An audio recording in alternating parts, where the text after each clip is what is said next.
Hello and namaste to all of you. Today in our UPSC GS series, we are doing under sustainable development the global issues.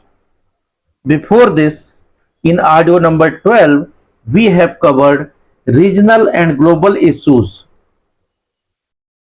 where we have done introduction, regional issues that is desertification and droughts, floods and soil erosion, rise in sea level and deforestation. Now in this audio number 13, we have to do global issues that is north-south divide, biodiversity, climate change, intellectual property rights and summary of the regional and global issues unit 8, and after that we will begin the new unit, that is unit number 9, and that is unit number 9 is the state initiatives about sustainable development. The general instructions for a student is the same, and that is they have to listen the audio number 13 very carefully and note down 10 words from this audio number 13 about sustainable development, and they have to listen it very intuition so that they can understand the basic concept of sustainable development and how they can contribute in it. Point 3, global issues, north south divide. 3.1 is north south divide. The north consists of the industrialized, developed and rich countries. There is amongst them growing recognition about the rate at which non-renewable resources are being used up, as also of advantages of using renewable resources over non-renewable ones. This north world though has just over 20% of the world population but consumes 80% of the world energy. On the other hand, the South, comprising of the developing nations of the world, is still struggling to provide for the basic needs of food, water, shelter, clothing, basic education, and health for its population. In order to meet their basic and daily requirements, people of the South have to depend on whatever is available in their immediate environment to survive. Consequences of these conditions include the following. Number 1, use of forest wood for fuel. Number 2, landless peasants are pushed into marginal land by landowners or government wanting to increase cash crop production or for some other development, or by population pressures resulting in overuse of marginal land. Number 3, many peasants who are displaced from their land are unable to grow enough food to survive crowd in congested cities. Number 4, poor people have large families and live in unhealthy conditions. All the above factors directly or indirectly affect the ecology and environment. In addition, the countries of the South owe to industrialized world huge debts of order of $1 trillion, which keep increasing by the day. To meet the debt, these nations, due to their inability to purchase and or adopt new clean technologies, use manufacturing technologies which adversely affect the environment. The solution to this problem is easy to formulate but difficult to implement. The countries of the South, especially the poorest among them, urgently need strong and sustained growth to generate and improve their living standards. Apart from having to meet basic needs more than others, they are facing major environmental problems with fast growing populations and chaotic urban sprawl with all the consequences of pollution, health problems, and development of adapted infrastructure which are more difficult to manage than for the north countries. They need to adopt clean technologies designed specifically to meet their needs for better living standards and quality that do not adversely affect the environment. Also, the north countries which consume the lion's share of the fuel and other non-renewable energy sources due to their higher living standards and lifestyles are responsible for the problems facing the planet. Here the solution would lie in questioning and redefining their needs and lifestyles. These countries bear an enormous responsibility and need to show a commitment to reform, calling for practices to cater to the requirements of sustainable development require painful sacrifice in terms of competitiveness, conversion, and changes in behavior. The north-south divide issue is thus a problem which requires a twofold approach to arrive at a solution. One is the global sharing approach and the other is and other a science and technology S&T based approach. The solution of this problem cannot be achieved by adopting one of the above methods in isolation. Rather, an unison of the two methods would be required for addressing the issue of north-south divide related to sustainable development. The global sharing method, which encourages the sharing of strategies, responsibilities, experiences, and information related to environment issues, would help in attaining the desired results of sustainable development. The, the sharing needs to be done not only between the governments but also with civil society, including private business and NGOs.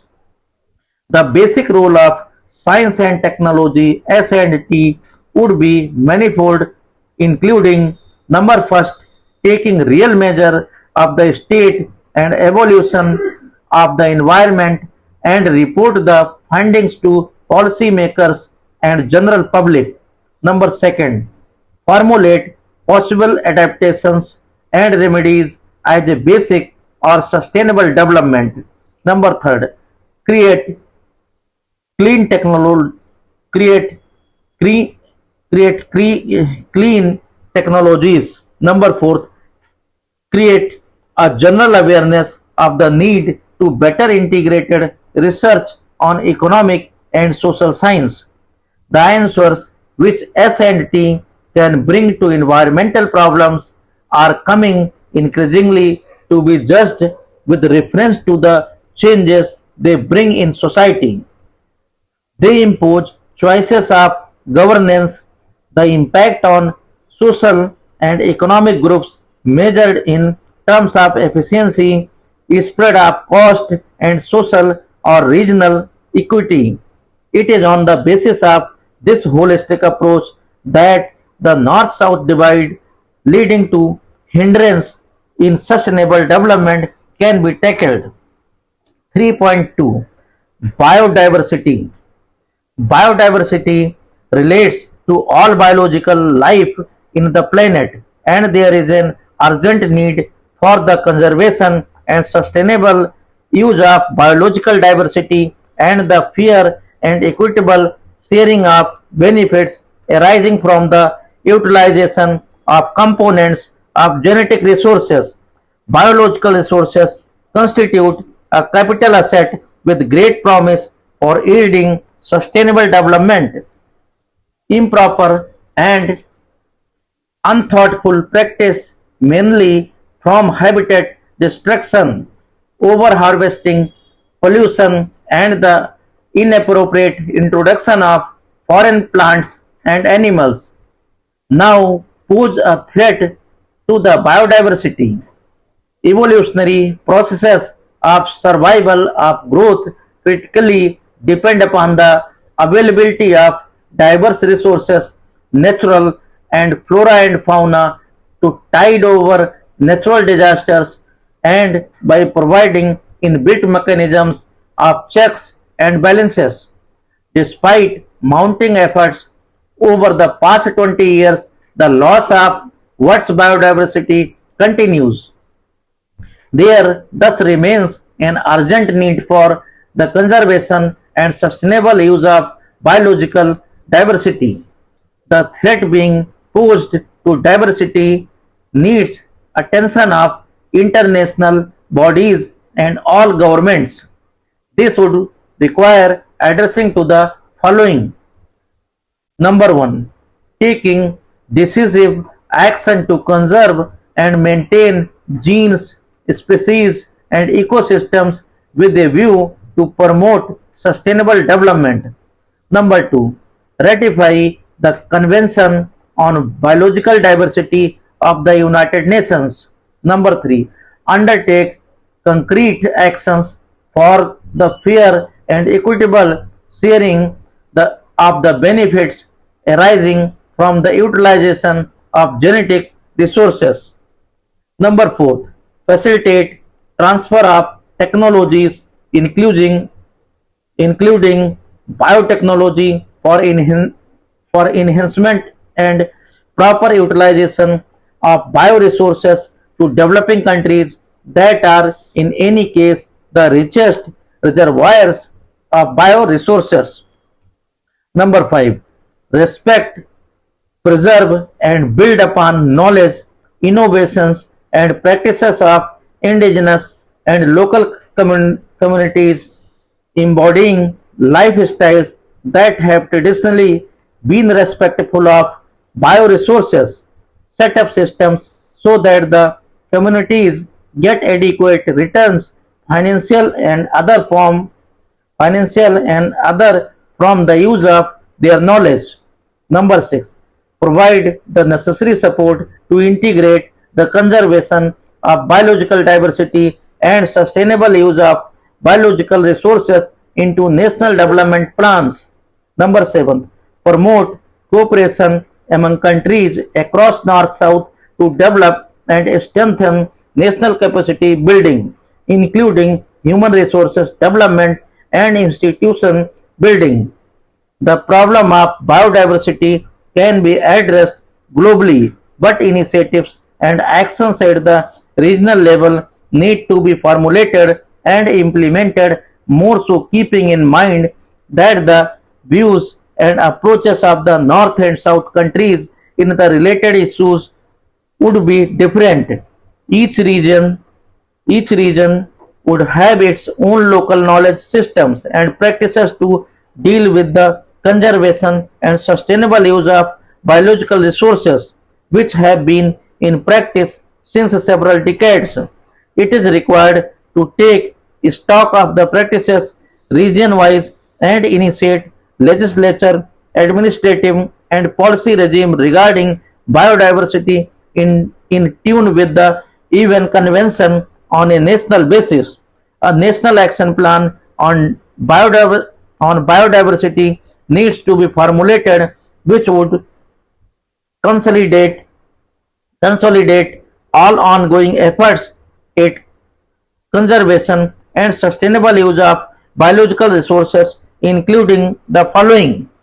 Number 1, capacity building. Number 2, biosafety measures. Number 3, biosafety protocol. Number 4, biodiversity information network.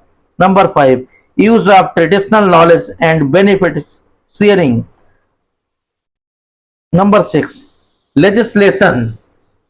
In in many in it may always not be possible for the southern countries to take up such activities individually, and there is a need for North-South cooperation and interaction to bridge the gap. This would require working of the governments at the international level with the cooperation of other countries.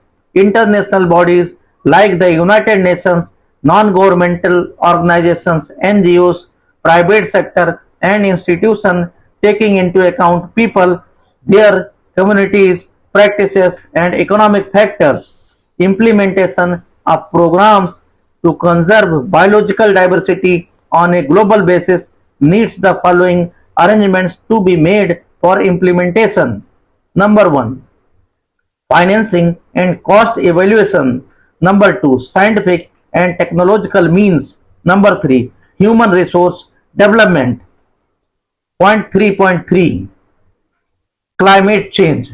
Climate change is a serious challenge faced by the international community striving towards sustainable development. It has implications for not only health and well-being of the Earth's ecosystem but also for the economic enterprises and social livelihoods. The current models predict a 0.3 degree Celsius increase per decade in global temperatures over the next century. This is attributed to the increase in the amount of carbon dioxide present in the atmosphere, which has risen by about 25% in the last 150 years. As a global problem, climate change requires a global solution which can be made possible by research, shared knowledge, and engagement of people at all levels. Within climate change, particular attention needs to be paid to the unique challenges facing developing countries. The South is likely to be significantly affected by climate change, yet it typically lacks in the resources needed to adapt to the economic, social, and environmental changes expected to occur. Partnership between the North and South countries would give a good understanding of the implications of climate change for those countries and examine how approaches such as the clean development mechanism may be used to meet developing countries' sustainable development objectives. The negative consequences of global warming are catastrophic. These include increasing drought and desertification, crop failures, melting of the polar ice caps, coastal flooding, displacement of major vegetation regimes, coral mortality, change in ocean behavior, natural disasters, infectious disease, ecosystems degradation, food supply scarcity, sea level rise. To address the detrimental effects, corrective measures with regard to the following need to be taken. Number 1, cut down on carbon monoxide emissions. Number 2, adopt the clean development mechanism suggested under the Kyoto Protocol. Number 3, reduce greenhouse effect. Number 4, use cleaner mining technologies that will reduce sulfur dioxide and particulate pollution, thereby lowering mining contamination of water and air. Despite knowing the methods that can stop climate change, differences in national policy hinder their applications. This is because while governments pursue one set of objectives through climate negotiations, their finance and trade arms ignore the global environmental implications of their activities. Another area that impedes action is the large amount the governments spend on subsidizing energy throughout the world. This subsidy exists for both the North and South countries and discourages economical consumption of energy. Eliminating these subsidies could result in significant reductions in greenhouse gas emission from energy generating and consuming systems. The framework on which global action on climate change may take place was defined in the United Nations Framework Convention on Climate Change (UNFCCC) in 1992 and later in the Kyoto Protocol. In spite of being a step in the positive direction, it has been made imperfect as some of the world's largest polluters have stayed out of the convention, and some among those who have joined have demanded and received changes that have weakened the protocol considerably, resulting in a systematic marginalization of the core interests of the developing countries. Concerns have been raised mainly by the southern countries regarding the direction in which the global climate regime was evolved. These in general relate to four large categories of concern. Number first, principle of equity, both inter and intra generational. Number two, focus of the regime has become skewed towards minimizing the burden of implementation on polluter industries and countries, instead by giving priority to the vulnerabilities of the communities and at greater risk and disadvantage. Number three, the regime has now distinctly become a system for managing the global carbon trade and has lost sight of its original mandate of, of stabilizing atmospheric greenhouse gas concentrations.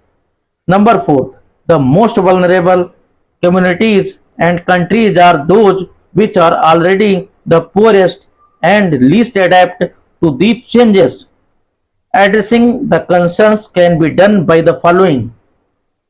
Number one, creation of a predictable, implementable, and equitable architecture of combating global climate change that can stabilize atmospheric concentrations of greenhouse gases within a specified period of time, while giving all nations a clear indication of their current and future obligations based on their current and future emission. Number two, enhancing the capabilities of communities and countries to combat and respond to global climate change with particular attention to an adaptive capacity that enhances their resilience of the poorest and most vulnerable communities.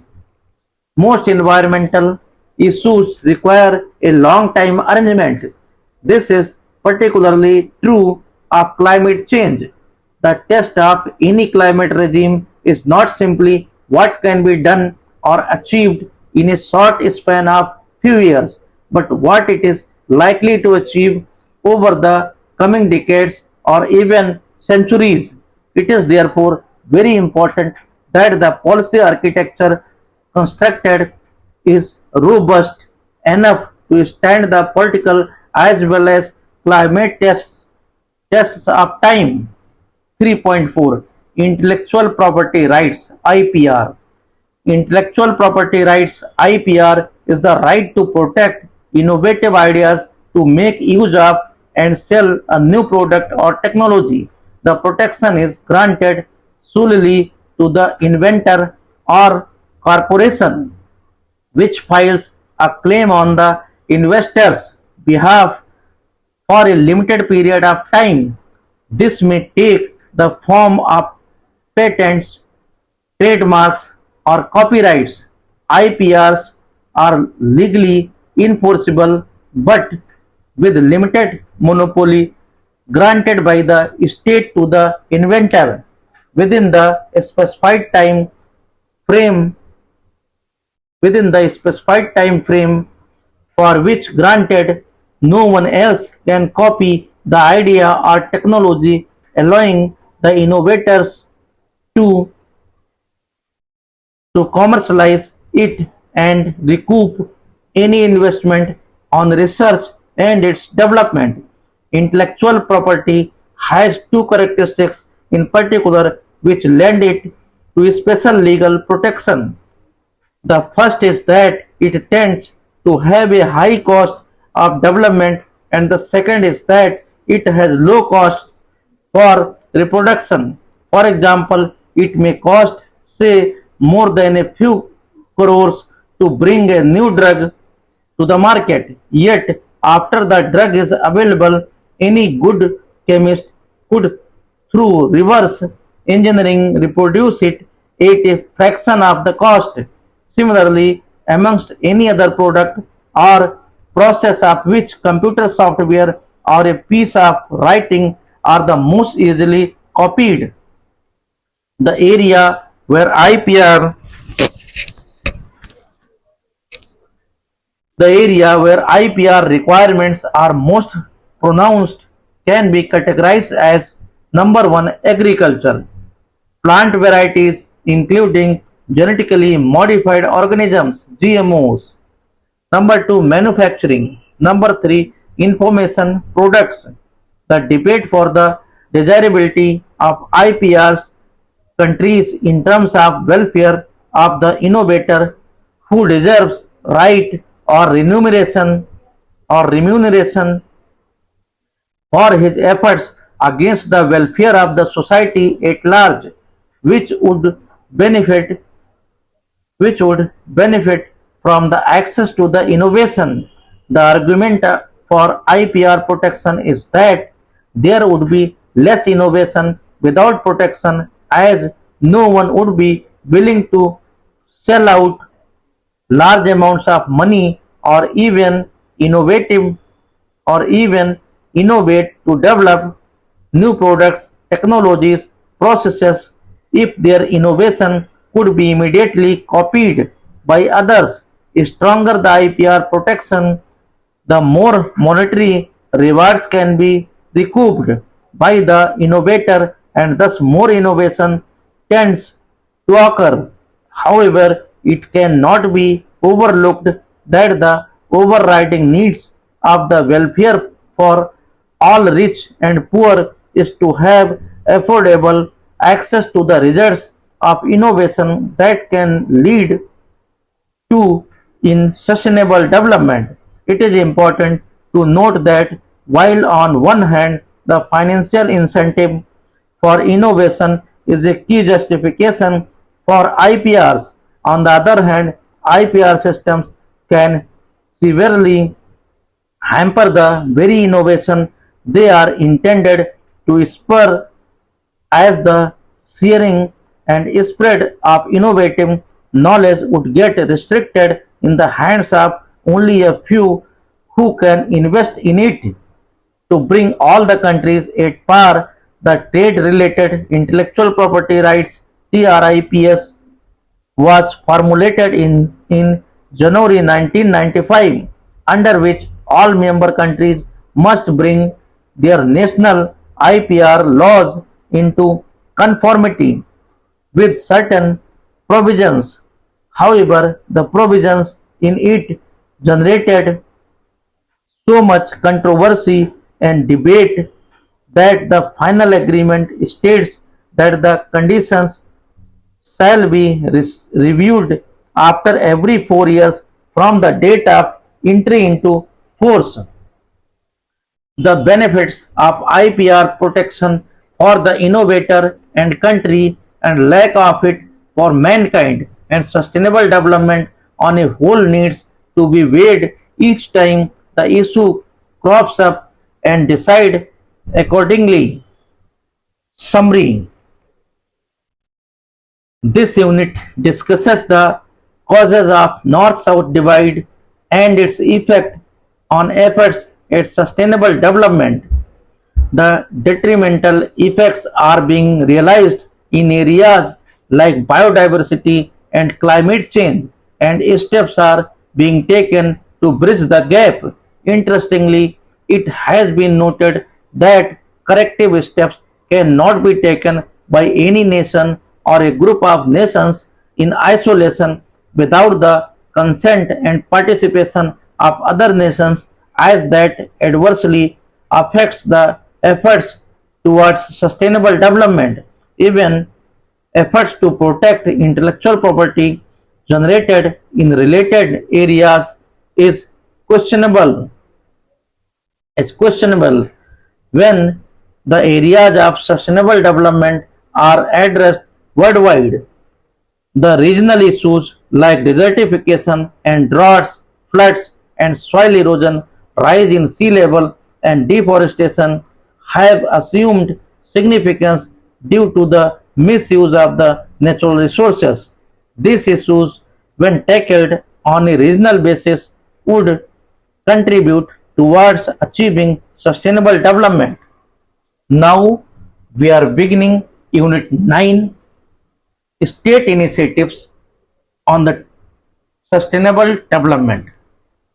It is our Unit 9 of the Book of Sustainable Development, 21st Century Skills.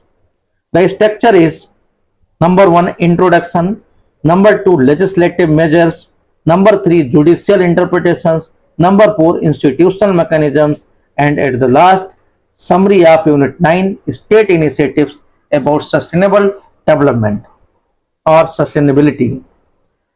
Number 1, Introduction. The goal of environmental protection seems to be high on India's priority list, going both by its participation in international efforts as well as by its efforts within the country. India has participated actively in international environmental conferences and has signed and duly ratified most of the important conventions relating to environmental protection, thereby taking on international legally binding obligations in this direction. It has enacted a large number of environmental laws within the country, covering almost every sector of the environment. What is more, the Indian judiciary has taken the issue of environmental protection very seriously and through expensive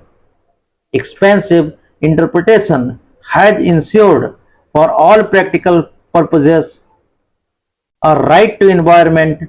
There is also in place in India an institutional mechanism to take care of environmental issues in real terms. However, it has not been easy to translate these initiatives effectively into reality. There are numerous problems in implementing this large body of law. Point 2, Legislative Measures. An amendment to the Indian Constitution inserted in 1976 provisions relevant to environment protection. Article 48A was added in Part 4 of the Constitution, that is directive principles of state policy, calling upon the state to protect and improve the environment and to safeguard the forest and wildlife of the country. Also, Article 51A G was inserted, imposing a fundamental duty on every citizen to protect and improve the natural environment, including forests, lakes, rivers, and wildlife, and to have compassion for living creatures. Along with the constitutional provisions, there are numerous acts, rules, and notifications dealing with different aspects of the environment. The Indian Penal Code IPC 1860 has a number of provisions that can be invoked in the context of environmental litigation. Section 268 of IPC defines public nuisance as an act that causes any common injury, danger, or nuisance to the public or to the people in general who dwell or occupy property in the vicinity or which must necessarily cause injury, obstruction, danger, or annoyance to persons who may occasion to use any public right. Various other provisions of the IPC can also be invoked for environmental matters. Besides these provisions, however, there is an entire body of enactments numbering close to 200 that are directly aimed at environmental protection. Some of these are listed in the table, followed by a brief description of some of the important enactments. Environmental legislation in India. Indian Forest Act 1927, Wildlife Protection Act 1972, Wildlife Transaction and Taxidermy, Wildlife Transaction and Taxidermy Rules 1973, Wildlife Stock Declaration Central Rules 1973, Wildlife Protection Licensing Additional Matters for Consideration Rules 1983, Water Prevention and Control of Pollution Act 1974 amended in 1988, Water Prevention and Control of Pollution Rules 1975, Water Prevention and Control of Pollution Cess Act 1977 amended in 1992 and 2003, Water Prevention and Control of Pollution Cess Rules 1978, Forest Conservation Act 1980, Air Prevention and Control of Pollution Act 1981 amended in 1987, Air Prevention and Control of Pollution Rules 1982, Air Prevention and Control of Pollution Union Territories Rules 1983, Environment Protection Act 1986 amended in 1991, Environment Protection Rules 1986, Hazardous Waste Management and Handling Rules 1989, Manufacture, Storage and Import of Hazardous Chemicals Rules 1989, Manufacture, Use, Import, Export and Storage of Hazardous Microorganisms, Genetically Engineered Organisms or Cell Rules 1989, Public Liability Insurance Act 1991, Public Liability Insurance Rules 1991, Coastal Regulation Zone Notification 1991, Environmental Impact Assessment Notification 1991, Environment Audit Notification 1992, Environmental Standards Notification 1993 and 1996, Environmental Clearance Notification 1994, National Environment Tribunal Act 1995, Wildlife Protection Rule 1995, Wildlife Specified Plants Conditions for Possession by License Rules 1995, National Environmental Appellate Authority Act 1997, Biomedical Waste Management and Handling Rules 1998, Ozone Depleting Substances Regulation Rules 2000, Biodiversity Act 2002. This was the audio number 13. Next, water pollution and other type of pollutions we will take in audio number 14 under the sustainable development. Okay, thank you.